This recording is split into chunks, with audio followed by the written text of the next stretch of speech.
यही होता है जो किस्मत में होता है, जो लिखा होता है, जो विधाता ने लिखा है वही होता है। बट आपके हमारे नॉलेज में वो चीज़ नहीं है कि क्या होने वाला है, तो हमारे आपके हाथ में है कोशिश करना, और हम आप कोशिश ही कर सकते हैं।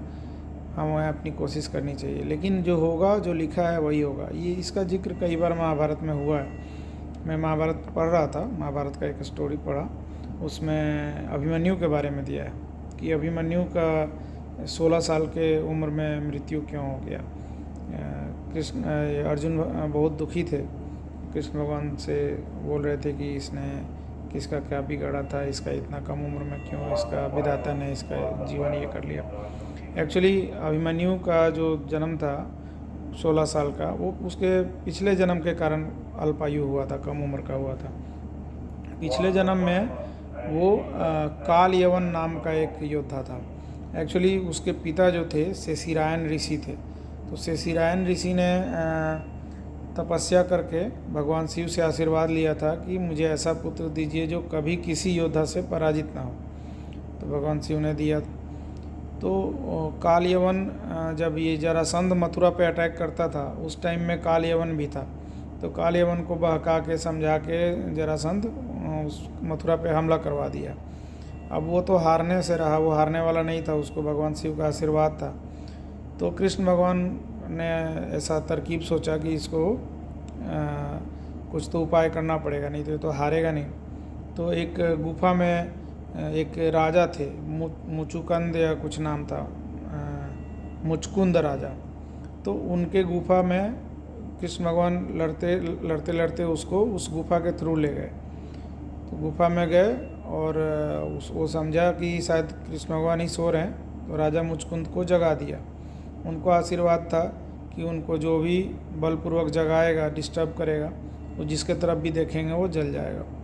तो वहीं पे वो जल के भस्म हो गया। फिर कृष्ण भगवान उसके आत्मा को उसको एक पोटली में बांध के और लेके चले आए।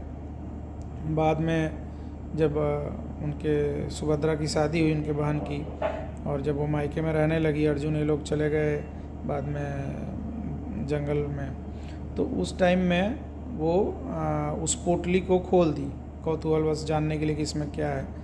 तो उसके गर्भ में वो प्रवेश कर गया काल यवन, और बाद में वो अभिमन्यु के रूप में जन्म लिया। तो वो वही योद्धा था जो कभी ना हारने वाला, उसको आशीर्वाद था। तो वो अकेले किसी से भी नहीं हार रहा था। बाद में उसको मारने के लिए सारी योद्धा, सारे सेना को मिलना पड़ा। अब इतनी विशाल सेना थी कौरवों की, और उतनी विशाल सेना सब उसको घेर रहे थे, और सारे योद्धा उससे लड़ रहे थे, फिर भी उसको कोई हरा नहीं पा रहा था। उसको पूर्व जन्म का आशीर्वाद था, वो किसी से नहीं हारने वाला था। बाद में सबको मिलना पड़ा, तो फिर उसकी मृत्यु हुई।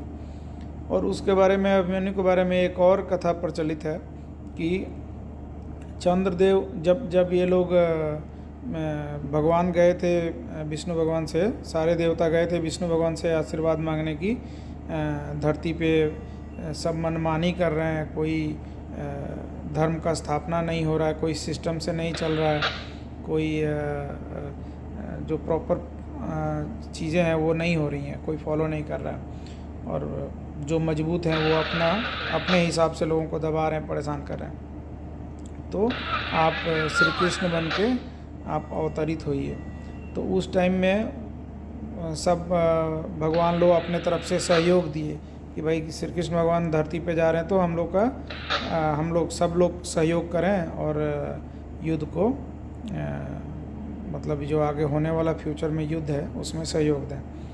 तो सभी कुछ देवता अपना खुद ही पुनर्जन्म लेके इंसान के रूप में गए, और कुछ लोगों ने अपने पुत्र को भेजा। उसी में भगवान लोगों ने, देवता लोग ने चंद्रदेव से कहा कि आप अपने बेटे को दीजिए। वर्चा नाम का उनका एक बहुत बलशाली बेटा था। तो बोले कि आप अपने बेटे को भेजिए धरती पे कृष्ण भगवान के मदद में, वो युद्ध होगा तो उसमें ज़रूरत पड़ेगा। तो बोले नहीं, हम अपने पुत्र वियोग सह नहीं सकते, हम नहीं दे सकते। लेकिन सब लोग के बोलने पे फिर वो बोले कि ठीक है, हम अपने पुत्र को भेजेंगे, लेकिन सिर्फ 16 साल के लिए भेजेंगे।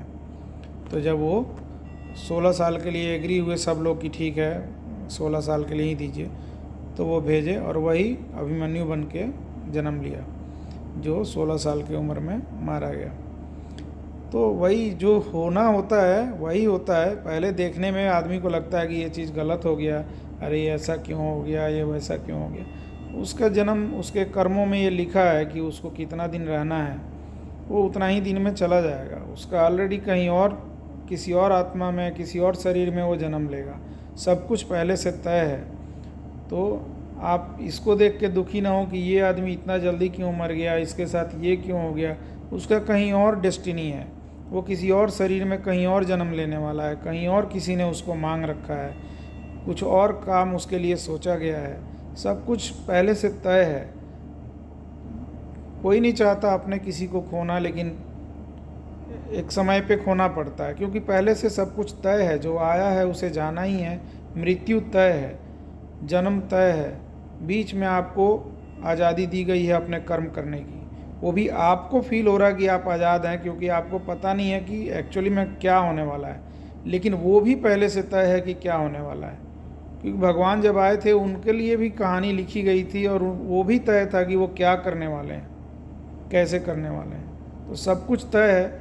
जो भगवान को नहीं मानते उनके लिए तो कुछ भी तय नहीं है, लेकिन जो मानते हैं वही सब ग्रंथों में, वेद पुराण में ये लिखा है।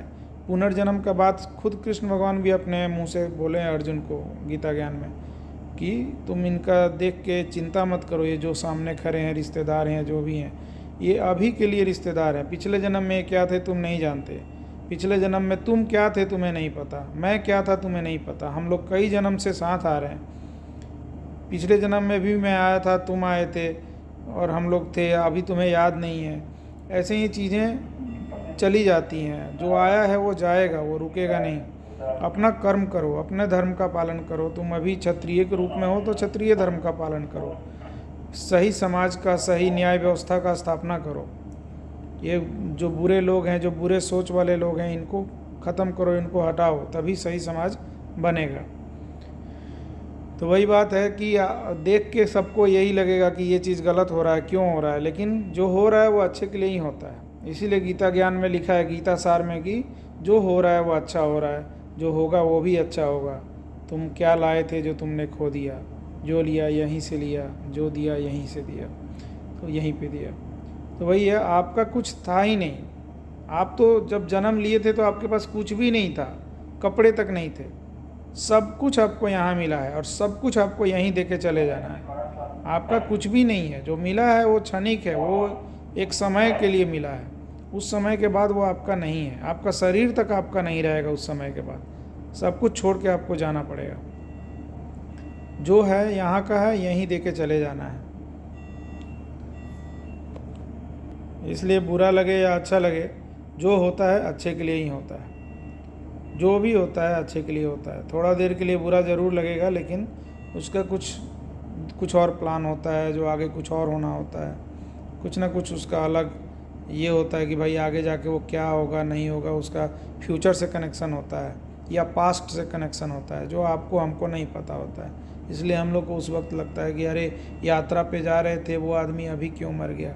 उसकी ज़िंदगी वो उतना ही लेके आया था। उस वक्त वो यात्रा पे जा रहा था, वो घर पे होता तो भी मर जाता, क्योंकि उसने उतने ही दिन की ज़िंदगी ली है। उसको उतने दिन में जाना ही पड़ेगा। उसको कहीं और अभी जाना है, किसी और शरीर में उसको कुछ और काम करना है। तो इसके लिए उसकी मृत्यु हो गई। कभी कभी 1 साल 6 महीना के बच्चे की मृत्यु हो जाती है। लोग बोलते हैं इसने क्या बिगाड़ा था कि इसका 1 साल में मृत्यु हो गया। क्योंकि उसने पिछले जन्म में कुछ ऐसा किया होगा।